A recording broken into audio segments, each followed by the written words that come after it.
Hello, welcome to episode 60 of No Holds Barred Pod. That is Sal Dodgson. And that is Don McGowan. Welcome one and all. Please like, share, subscribe just while we're here.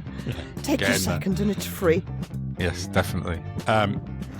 Also, check us out on Patreon as well if you want some early access. And last week we did our very first Zoom, well, it wasn't Zoom actually, it was Teams meeting with our Patreon subscribers, didn't we? And we had a good chat for an hour. Not a meeting per se. It's just a chat. We meet up online. It's a bit of a social, isn't it? Yeah, it was fun. And so if you want to get involved in that, go to patreon.com/no holds barred pod.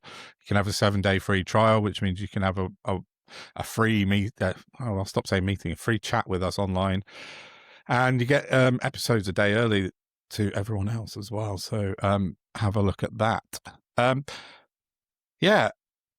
So we're back again. We've just done episode 59 and we're recording on the same day, and things we haven't mentioned in the last episode we're going to cover now. So what should we... basically. What is it? I heard about 2 hours ago Max Robespierre was saying Trump says it's all over now. Right. I don't think that's accurate though, because I don't think he's got any control on. No. Would you like me to detail exactly what's happened in the last 24 please. hours?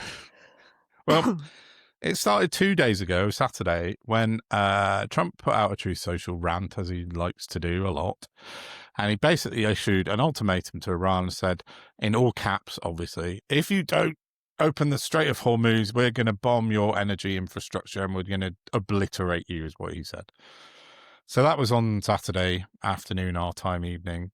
So that gave him till today, Monday the 23rd, afternoon, evening, before he started obliterating Iran. Now, this morning at American time around about 7 a.m., another Truth Social appeared by Donald Trump that said, due to ongoing positive negotiations with Iran, I have paused the obliteration of energy infrastructure in Iran, and I've now extended this to 5 days. So he's now got till Friday. What I saw... Go on, sorry. Yeah.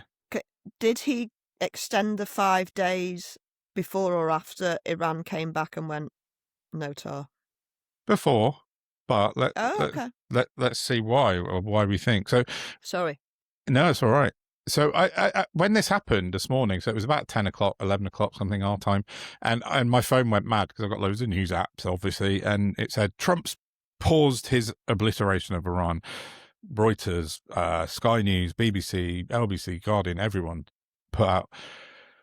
And it just suddenly struck me, like, why is this being reported without any sort of fact checking? Like, these people are just desperate for traffic to their websites, because everyone's reporting everything he thinks on Truth Social as actual news. So, and lo and behold, within 56 minutes, the whole thing started to unravel. What actually had happened? Well, he'd made this announcement before the markets opened in America. So the price of oil started to drop. And then the price of the S&P started to drop. So it says, in fact, I'll read this exact thing. But basically, he caused a $3 trillion swing in the markets on opening this morning. Deliberately. He's manipulating the markets 100%. And so people, it's like Ed Conway at Sky News, who's like breathlessly running to put out posts like Trump's paused the war, and then, oh, look, oil's falling. But within an hour, it all changed again. And it like wiped about $1 trillion in total off of the market cap of the S&P 500 in America. So like he's just screwing the markets in America, but people seem so desperate for clickbait now that they just rush out every brain fart that he has. So then, after he'd written this post to say that he'd paused it, about an hour and a half later, Iran, various sources came out of Iran saying, what negotiations? No, none of this is true. We haven't even spoken to them. So then lots of Iranian sources came out and said, no, there's been no negotiation. Trump's backed down because he's scared of us. So they started trolling Iran again. So he's made himself look really stupid. I saw a cartoon they did yesterday. They're ever so good. What, the Iranians? Oh, I didn't see that. I saw them. What were they? What was it about? Oh, do you know what? I think it might have been on Instagram, but it was basically just a cartoon of how stupid Trump is. Oh, right, Sort yeah. of like how things have happened. Yeah. I can't remember what one of the Iranian spokesmen came on telly yesterday and said something, and he basically took the piss out of Trump. And and he spoke in English, and he said at the end, "Thank you for your attention to this matter," which, if anyone doesn't know, is how Trump signs off all of his posts. So they're just absolutely ripping the shit out of him, and Trump doesn't know what's going on from one day to the next. But basically, I said, it's almost 48 hours after his ultimatum. Iran haven't budged a millimeter. Trump today has announced that he had positive negotiations with Iran, which he hasn't. That they called him. Iran called America. They didn't. They confirmed that.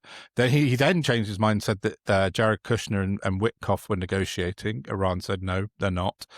Then he said that he'd spoken to the Supreme Leader, and then he said that the Supreme Leader was dead. Then, he cannot keep a thought straight in his head, and everything he's saying now is just like criticizing himself. No, that's not a word. Contradicting himself. Sorry, there we go. That's what I was going to say. Yeah. And I saw, Dominic Waghorn, who's the international editor at Sky, put out a post and basically said, Trump lies. Trump is lying all the time. Everything he's saying is circular. And that's the international editor at Sky News, who apparently who follows me on Twitter. I was quite excited to find out. Dominic Waghorn. Get you? And I know, yeah. I was excited about that. I caught last week that I was very, very chuffed. Is Lawrence O'Donnell on MSNBC? Ooh, not because sure. he was doing a show and it was MS something it was called. Oh, but probably he's is a big, MSNBC. he's a big famous chat show Yeah, host, isn't he, in America? I saw him last week call Trump out as a sociopath and a madman. Nice. He said historians will see how very obvious it is. And that was just after Trump came out and said he might bomb people just for fun. Yeah.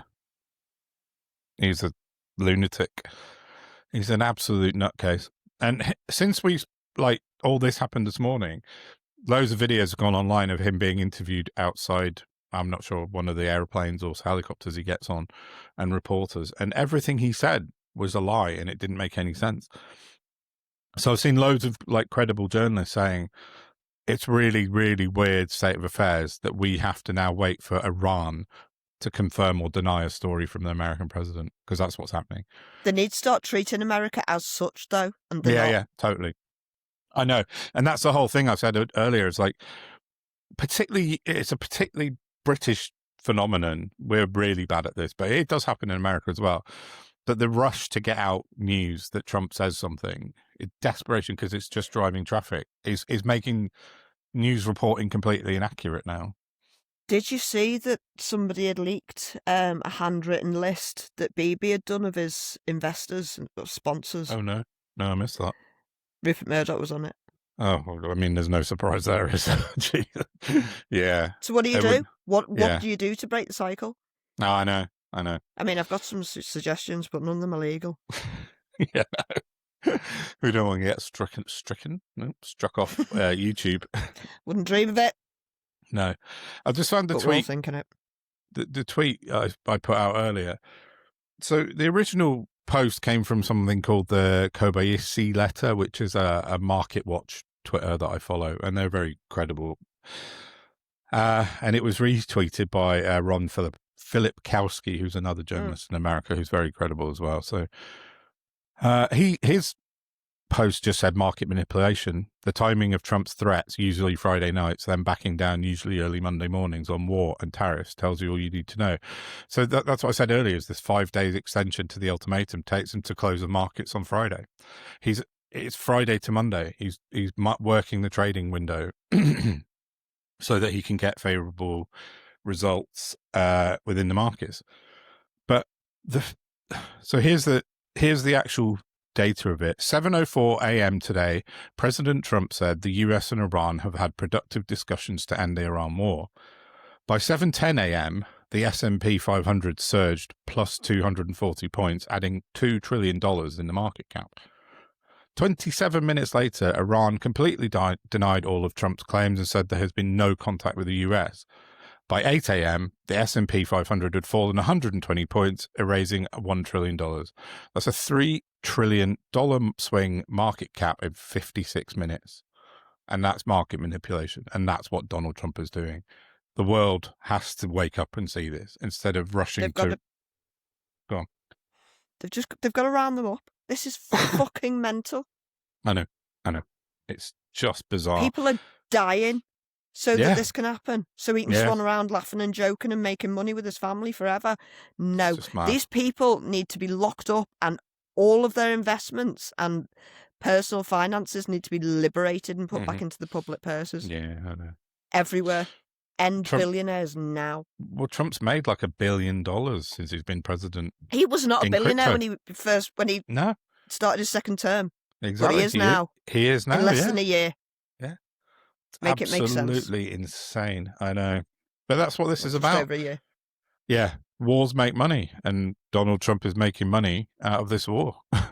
Wars kill and make money. Yeah, they do. It's fucking sick. It's parasitic. It's horrendous. Literally endemic, parasitic, psychopathic behaviour. And it's being... All the clues were there. This is why we lock people up when they misbehave. Because, it's a precursor to something worse when they escalate, because that's how human behaviour works. Yeah. And this is the man at the top of the tree, the world's sort of superpower, the most powerful man in the world, and he is the world's craziest, psychopath. Evil bastard. Yeah, he is. I mean, I'll be honest, when I was at the protest on Saturday, and it's been my lifelong opinion, to be honest, if God existed, none of this would be happening. Yeah. We have good and evil, but it's all living humans creating it. It really is, isn't it? It really is. I know. So, yeah, I mean, it's just... Oh, that was another thing, just that he let slip while he was on Fox News earlier. Adam Cochran, who's a good source on Twitter in the news, Trump saying that he'd spoken to the Supreme Leader and then hadn't spoken to the Supreme Leader, that he thinks was a complete slip of the tongue. He thinks that Trump, Jared Kushner and Witkoff are actually speaking to a guy called Gallibaff, who's nothing to do with the inner circle of the Supreme Leader now. So what the supposition coming out of this sort of part of the discourse is that Trump might be trying to execute a coup by the back door in Iran by talking to someone else in the regime. So, well, yeah, I know. But basically, Adam Cochran says, as I mentioned, if it is Gallibaff they're speaking with, they're trying to back a coup, not a peace deal. So that puts a whole new swing on the ball completely, doesn't it? So fuck knows what's going to happen in the next... I mean, I was going to say tomorrow. Who knows what's going to happen tomorrow? But in about 25 minutes, the world could have changed again because Trump's changed his mind. I mean, this makes Bay of Pigs look fucking childish, doesn't it? It makes the Bay of Pigs look like a well-oiled military machine. No, like executed to military precision, which it definitely wasn't. But yeah. I found out yesterday, French judge Nicolas Goyou, who issued an arrest warrant for Netanyahu at the ICC, he's had all his cards blocked by Visa and MasterCard. He can't make any purchases. He's a judge, but he's being treated like a criminal. Judges, lawyers and politicians are being intimidated. A colleague told me my name won't be removed from the blacklist until Trump's term ends. Despite intervention by the French president, US authorities have not responded. That's insane. They need taken down, man. Yeah. So what he's saying is, if you're a prominent figure and you're critical of the Trump Netanyahu war, then it's on the ICC panel, so yeah. But they did it to Albanese, didn't they? Francesco Albanese. Yeah, Francesco. Yeah, I saw something that she put out yesterday about that. I know. Where are the good people, please? And what are they doing? Well, they're certainly not at the top of the tree in these two nations, are they? The other thing about this thing is, like Trump had said, we're going to hold off for a bit. within about 25 minutes, the Israeli Air Force put out a tweet saying the Air Force had begun a short while ago another wave of strikes targeting infrastructure of the Iranian regime in Tehran. So that's what Trump had said an hour previous that was going to stop. So Israel had basically gone rogue on Trump, which is like, what? Well, do you know what, though? They need to wake the world up. Yeah, I think that's what it's going to take. But what worries me is that 2073 that you still haven't watched. Yeah, I will. There's a thing where they document like the history pretty much since Thatcher to how we've got here, and then they said, and then it happened, but it's never made. I'm giving the film away, like it's a docu-film. No spoilers, yeah. But they never say sort of what it is. Okay, yeah. The tipping point. It's implied that it's a nuclear attack. Oh, I see. Yeah. Well, that happened and it's over the implied weekend, that it's by Israel. Well, that was sort of a bit of a freak out at the weekend because Iran managed to get some missiles through. Is it on Dimona, the town of Dimona in Israel, where that's their town? Where Iran because they do everything in the middle of residential areas because they're psychopaths. Which is what I was about to say, which is what they accused Hamas of doing. No, it's absolutely the fact, though, isn't it? So every accusation's a confession. So they're pleading like that Iran are battering their civilian infrastructure, but actually it's not. It's their nuclear infrastructure. Yeah. I mean, the crying coming out of Israel right now is unbelievable.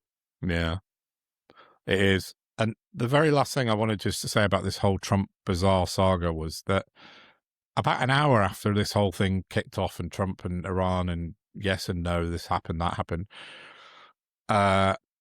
journalist called Yalda Hakim, who works for Sky International, said, an Israeli security establishment source tells me, I'd approach this cautiously with a grain of salt. It's early Monday morning in the US, the start of the trading week.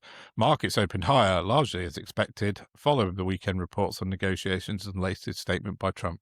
So even Israel are calling him out on the market manipulation. So that's just fucking off the charts bananas. So today's been a weird day, a very weird day for Trump and the war. It's when we're basically resorting on Iranian government to provide us with credible source on our news. That's a weird place to be in. But well, you'd think so if we hadn't spent decades being propagandized to believe the people in the Middle East can't be trusted. Yeah, maybe. Yeah. It's just crazy. I can't think of another way of putting it, and I don't know. I mean, funny enough, I don't know if you caught on, but there's been we're recording a day after 4 Jewish ambulances were incinerated overnight. Now, I'll be honest, I didn't know Jewish ambulances were a fucking thing. I thought we all just had NHS ambulances, but then I remembered the superiority clause. They're just community ambulances, that was all. But yeah. There's other community ambulances up and down the country, so... I've forgotten I was going to relate, that's what we just said. Yeah, no. They're just charity ambulances. They raised the money for charity to pay for them, but... For the Jewish community? Yeah. But there are other community ambulances around the country for different other communities as well. It's not a specific thing to them, that's all. There are other examples of it, yeah. Yeah. Okay. How was I going to connect that? Oh, because I saw a clip on Twitter that all the Orthodox Jews out in the street sort of, oh, this has happened and we're being attacked. And notwithstanding, the Cryanists are quite famous for false flag attacks on themselves to go, oh, look what they did to us, to engender help that they don't really need. They're just trying to get their gang bigger. But they started screaming at Al Jazeera, who were there to document. And they started telling Al Jazeera to get lost. They're just press. What's wrong with you? Yeah, that's strange. Well, they're sort of... Oh, I mean, the racism press, was... Yeah. The racism was off the charts. Yeah, I think some IRGC-linked group have claimed responsibility for it, but because they've attacked several Jewish hospitals and Jewish installations across Europe over the last month. I'll find the name of it in a second, but yeah, you don't know what's happened. We don't know. It's just Doing tit for difficult to. twat. Well, yeah, probably, but I mean, I don't know. They shouldn't be attacking innocent people, obviously, but I think it is the Iranian kind of fundamentalists that have claimed responsibility. What are they called? I'll find it in a minute. But yeah, I don't know. I think we'll see more of it, unfortunately. You can't blame Jewish people for the actions of the Israeli government. That's my I'm stance. not at all. No, I know you're I've not. got an issue with cryonists. No, Sorry, I just want to make that clear, though. Oh yeah, of course I know that. I know, and I wasn't suggesting otherwise.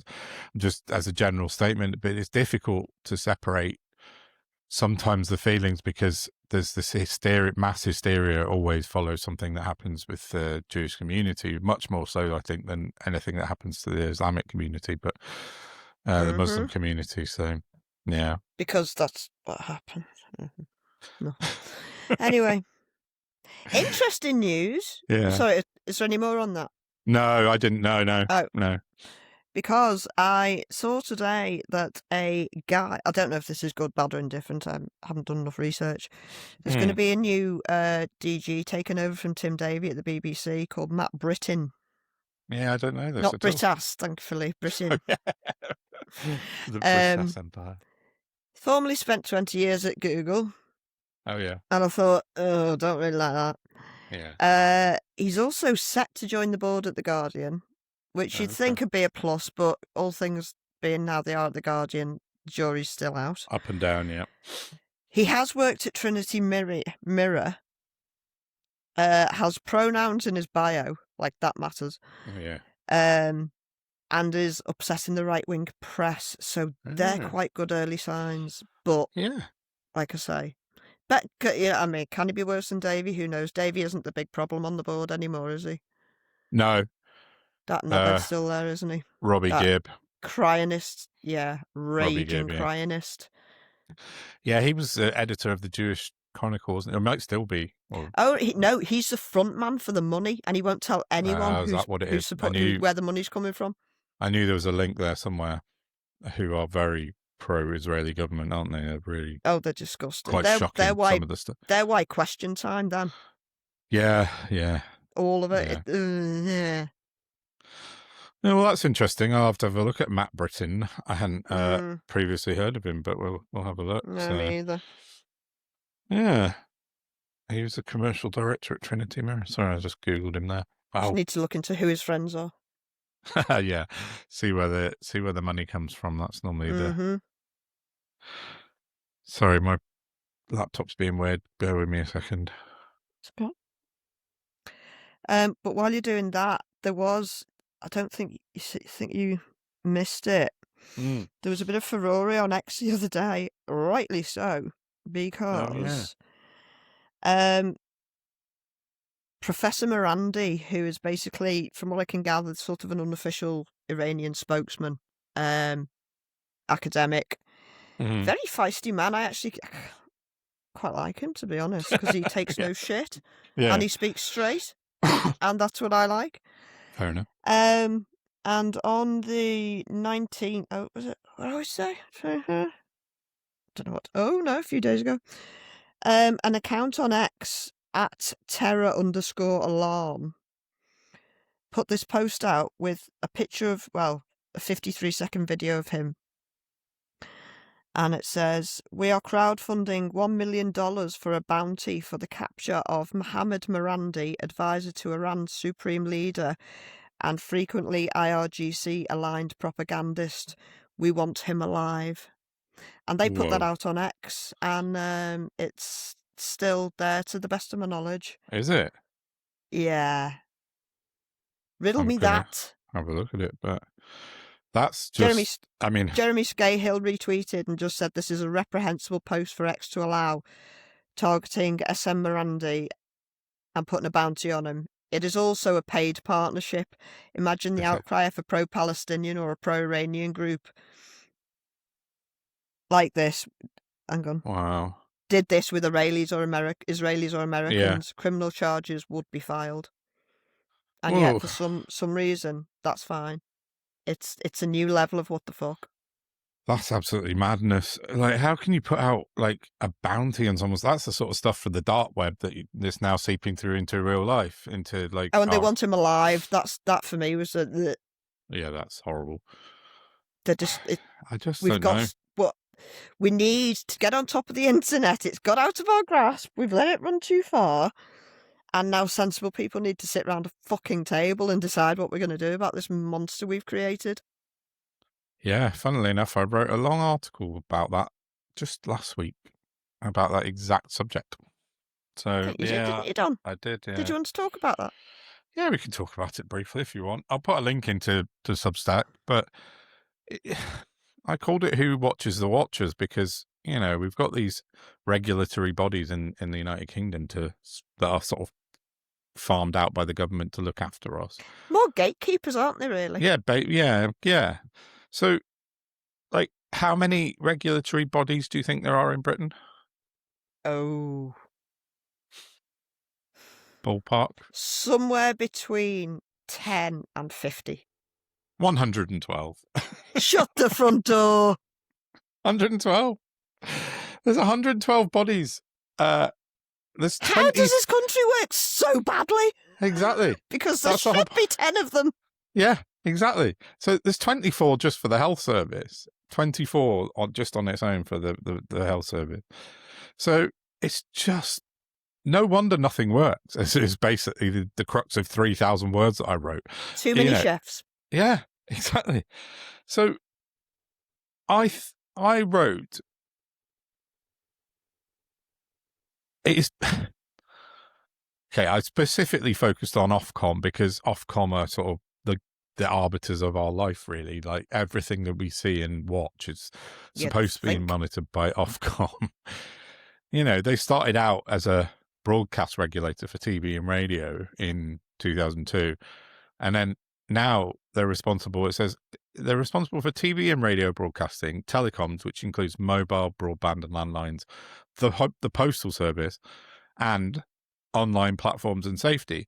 So the fourth one there, online platforms and safety, is just basically the internet. So they've been given the brief by the government to look after the internet, please. And obviously that's impossible. So we're at the stage where people are putting bounties on social media for people's lives. And it's just because social media specifically has ruined the world, because nobody can keep up with the pace of it. You know, X and TikTok and are spamming us with their algorithm. You never see the same thing twice. It's just bang, bang, bang, bang, bang. So I have some sympathy to a point with Ofcom because, excuse me, they have this brief of looking after the entire internet. Not like that's before they even look at TV and the postal service and radio and mobile broadband and all this stuff, mobile contract. So I just said, I had a quick look. I got asked ChatGPT to estimate how many news articles, first of all, there are published in the UK every day, so online. And it ballparked me the figure of 25,000 to 50,000 news articles a day, only in the UK. So that's Ofcom. I've got to police that somehow. And then I sort of asked it to just give me an estimate on how many social media posts there are a day. And globally, it says about 5 to 10 billion posts a day on social media. So I'll do 1 billion of them myself. Yeah, that's just a fifth of that is just you. But yeah. And then I had another look into sort of like the news reporting part outside of it. So there was a report by Westco Communications in 2024, it was. So then it said 52% of adults get their news from social media. So that's over half. Surprised it's not higher, to be honest. Well, that was 2 years ago, so it's got to be higher now. But staggeringly, the most dominant source of news for adults is Facebook, and that worries the shit out of me. It's not Twitter, which you would imagine it would be. It's Facebook with 34%. Because there's a lot of sources are generally on Twitter, aren't they? Like themselves. So So over half of adults are getting their news from Facebook. That's frightening. That is really scary shit. And this is what I said. It's like, you know, okay, I'm just going to read this bit because the lack of scale at Ofcom is being exploited by bad actors, especially in our political sphere. More and more we see those on the far right especially trying to spread deliberate disinformation to stir up hatred. People become entrenched in their views and believe the accounts on X rather than credible news outlets. And we've seen it time and time again, the Southport murders, the rioting that followed, and more recently, a mentally ill man on a train attacked passengers. But by the time the news got out, the truth, X had created the narrative that it was a Muslim terrorist attack. It wasn't.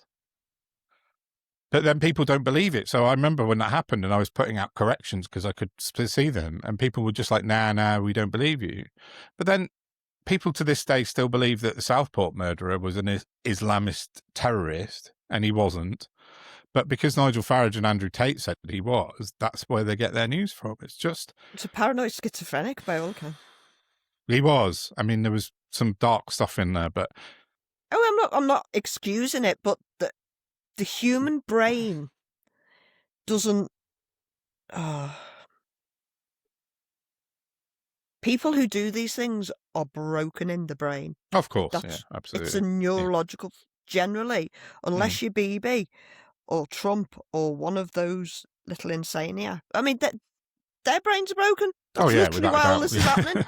Yeah, and it's like the most important organ in the human body. Humans are stupid, man. We should worship the brain, not a fucking pretend god in the sky. We should worship and look after our brains. Yeah, we should. Sorry, did I just go off on a tangent then? But it's absolutely fine. But talking of brains, I just... There's another bit I wrote, and I'm not going to read it all out, but basically it's GB News. And GB News, as was proved by the New World magazine and Alan Rusbridger last week, is Reform TV. They've done the maths. I'll put a link into the article. Go and read it. It's fantastic. I put this out on the same morning as they put their Reform TV stuff out. But because the speed of social media and of people like Reform and GB News and Talk TV, they can pivot and move so fast that the regulators haven't got a hope in hell. And I said, fast-moving terror man. There's news, fast-breaking terror man. I know. Oh, I might even put a clip in that to cheer everyone up of that. Do that. Daubney losing the plot. First, it's the news headlines.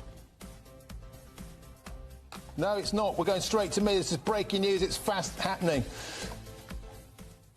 Because as we just said, the terror man... it's all gone wrong.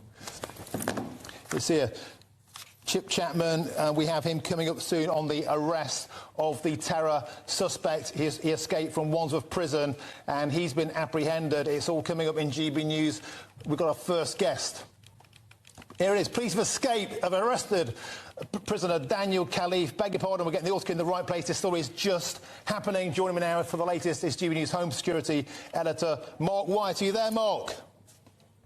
It's Chip Chapman. We have Chip Chapman, Army for the Army and former head of counter-terrorism, Major General Chip Chapman. Chip, dramatic.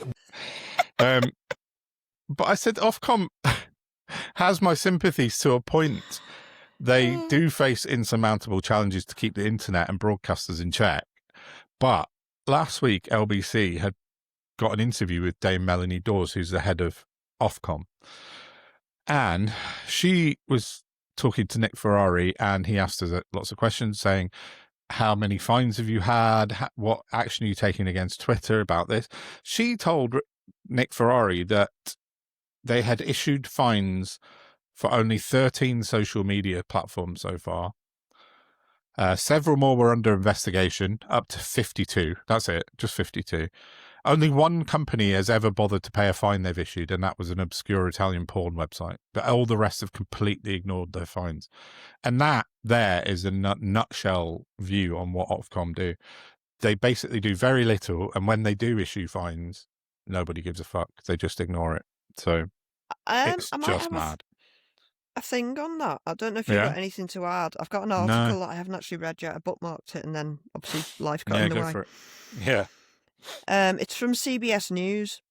Oh, yeah. A jury has found Elon Musk liable for misleading investors by deliberately driving down Twitter's stock price in the tumultuous months leading up to his 2022 acquisition of the social media company for £44 billion.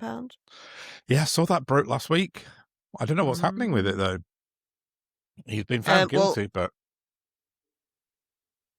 Yeah. I'll forward it to you so that you can have a read. Yeah. Should probably chase that up. It's in my bookmarks anyway, because I thought it, dovetail in somewhere. It does, though. But then did you see today? Well, just to round off that article, I wrote something about my Palantir one as well, but like how tightly embedded they are in the government. And with basically zero regulation, these companies can just take the piss to the point, as you just said, they're putting bounties out on social media.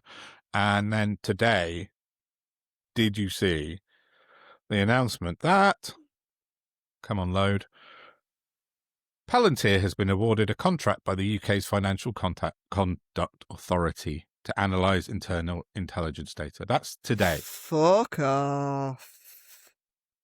I thought the NHS were being asked to pull out of Palantir. They were by the NHS, but the government are not. They're ploughing full steam ahead with Palantir. They've announced another one today. So the FCA, the Financial Conduct Authority, is now going to have Palantir wrapped around it. Worse. 100 million times worse than the NHS. It's so bad. Oh, God. Oh, bleh. I know. And I haven't even read up on the possible consequences, but my brain just knows that there are loads of them. Yeah, there are. There really are. The FCA are people that regulate money in the country. Yeah. The banks, the conduct sector. of the people who handle our money, which is a fucking problem. Because it's already terrible. Yeah, exactly. I mean, Mr. Ethical Nick will have something to say on that. I might reach out to him because he campaigned for a long time about HSBC being unethical. Yeah.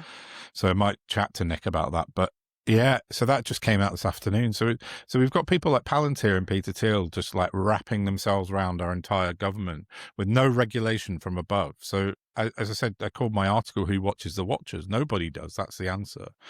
Well, it was. Oh God, who was it? I was talking about strange today. place. Yeah. Do you know? It might have been you, but I don't think it was. But somebody on Twitter yesterday came out and went after the Matt Badloss book, and they went, "Where's the regulator for books?" Yeah, there isn't one. Yeah. Exactly. No.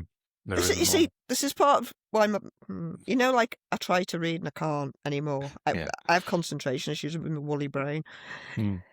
But then I see books like his and I go, so how do I know who's not talking shit? Yeah. How do you know? There's no trust anymore. No, you can't. You can't. It's just, that's the kind of the whole crux of the matter, is it? Like we're in this dystopia, and we don't really realize that we're in this dystopia now, where the world is kind of, some of us do. You and I do, and lots of people we know do.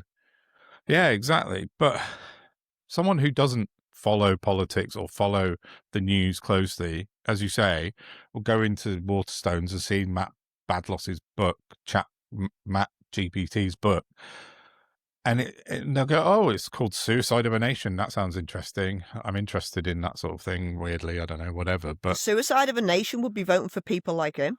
Yeah, I know. It's mental. But you're talking about the rupture sometimes, and I do think the financial status quo is really rocky at the moment. I think capitalism is saturated, and the greedy can't stop being greedy. I was listening to Will Hutton this morning. He was on the radio talking about this, and he's very good. He's quite objective, and he's an economist, and he was saying, the ramifications of this war are much, much worse than people are sort of getting into at the moment.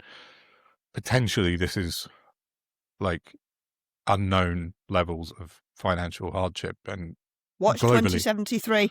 Yeah, sorry. But yeah, I don't know. You see, it's a weird one. I don't mind like being in the shit if we're all in the shit. Yeah, I do mind being in the shit all on my own. Yeah, which is where I spent a lot of my life. Yeah, that's until a really fair COVID. comment. And I'm a coper. Mm-hmm. A lot of people who are working class, as you well know, are copers. Will manage. Have to be, yeah. There's a lot of rich people who haven't got the first fucking idea. Oh, yeah, they're going to get hit, I think, with this. If this carries on, I think they will. I just, one paragraph I wrote in my thing, 2 paragraphs. I just wrote, as I'm sure we're all aware, the rise of the robots is upon us. But before we reach that particular scene in the movie, we have to build up to it. I contend just chuck a cup of coffee at them. Go. I contend that this is where we find ourselves in 2026, the preamble before the dystopia, the storm before the calm. And I just said at the end, we've got a redundant system of checks and balances. It's leading us to the robots taking control. And I, for one, welcome the peace and quiet our autonomous overlords will bring us. I mean, how much worse could it be? Like, we're fucked. Everything's fucked. It is, but we're in 2026 and you still, it's a lottery whether you can get the film off your ding meal in one piece. So I'm not terribly worried, I'll be quite honest with you. I think it's all a lot of hot air. I think there's an enormous amount of problems we really do need to get hold of, but I think there's a lot of hot air on top of a lot of hot air because that's what pays people. Did you see the video that went online last week of the robot in, I think must have been Japan or China? It was like a robot waiter and it was going around taking people's orders and serving food, but it lost the plot and started dancing and blaring music out, and they couldn't turn it off. They couldn't control it, and it was too strong for them to grab hold of, this little weird AI robot, and it was just going mad dancing and singing, but they couldn't stop it for ages. They didn't put a dead switch on its back. Well, they got it off of it. They didn't get a coffee on it. I'm not an engineer. But even I think what you're going to need is a big dead switch on the back of it so you could, or just somewhere with a little handle. You could just pull the battery out, like we've discussed before. Yeah. No, they wrestled with it for ages. Natural organisms. Yeah. They had to wrestle with it for ages before they could get it off, which was a bit worrying because it's only like 4 feet tall or something, this robot, but it was so powerful that it had 3 people on it and it was still dancing. That worried me a bit. But yeah, a big switch on the back of the head, off. That's what they need to have. Yeah. Every single one of them. Yeah. One on the chest, one on the back. Yeah. Big red button, yeah. Anyway, that's enough about dystopia because it's a bit weird and a bit worrying. But the regulators thing, that's the last thing I was going to say. I wrote a post this morning about the petrol prices because Nope.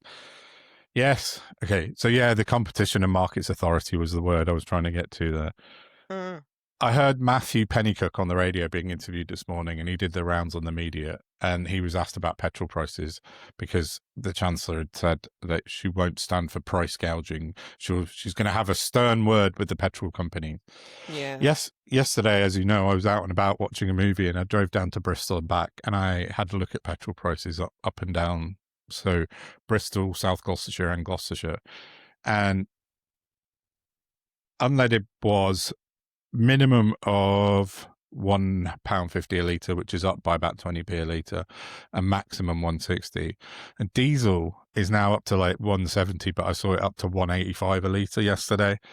That's up from about 140. So in less than 2 weeks, it's gone up by 35p a litre on diesel. And this is the Competition Markets Authority. One job is they've got to regulate these prices. But, Matthew Pennycook said we're going to have we're going to ensure that these companies aren't profiteering, but they already are. Yeah, it's just nuts. It's just another regulator that's failed us. So who knows what's going to happen? I'm quite smug that I have my electric car now. So. Hey, look.